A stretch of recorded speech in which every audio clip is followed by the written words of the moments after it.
Aksi donatur palsu prank panti asuhan viral di media sosial. Donatur tersebut tega mengambil kembali barang bantuan yang harusnya diberikan kepada anak-anak panti asuhan. Barang-barang tersebut diambil kembali setelah berfoto bersama.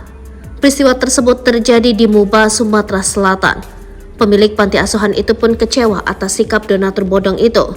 Kisah donatur prank panti asuhan di Muba ini pun akhirnya beredar dan viral di media sosial terutama Facebook. Adapun sosok donatur prank panti asuhan tersebut masih belum diketahui identitasnya. Namun tampang diduga sosok donatur prank panti asuhan itu sudah beredar di Facebook. Ia seorang pria menggunakan seragam krem lengkap dengan card holder di leher. Dikutip dari Sri Poku, pria itu mengenakan kacamata dan diperkirakan berusia matang. Ia berfoto dengan anak-anak panti asuhan bersama barang-barang yang bakal disumbangkan. Dikutip dari akun Facebook Sarmi Sarmiati, awalnya pihak panti asuhan senang dengan kedatangan donatur tersebut.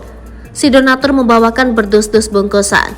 Anak-anak panti bahagia menyambut kedatangan donatur tersebut sampai akhirnya mereka menangis lantaran barang yang didonasikan tak jadi diberikan. Dalam akun Sarmi Sarmiati, pihak pengurus panti asuhan merasa kecewa dan marah melihat sikap kurang ajar dari donatur tersebut. Apalagi mereka sudah meminta foto dan stempel dari panti asuhan. Pihak pengurus panti asuhan tersebut melarang donatur tersebut untuk datang lagi jika hanya ingin membuat mereka sakit hati. Pak, terima kasih kepada Bapak yang pernah minta foto bersama anak-anak panti El Nuza. Beberapa dus tenggo jangan lagi datang ke panti El Nuza meminta tanda tangan dan stempel pengurus. Membuat kami kecewa dan menangisi anak-anak kami. Karena tenggo itu satu pun tidak dikasih ke anak-anak kami, tulisnya. Postingan Sarmi Sarmiati di Facebook itu sontak menjadi sorotan warganet.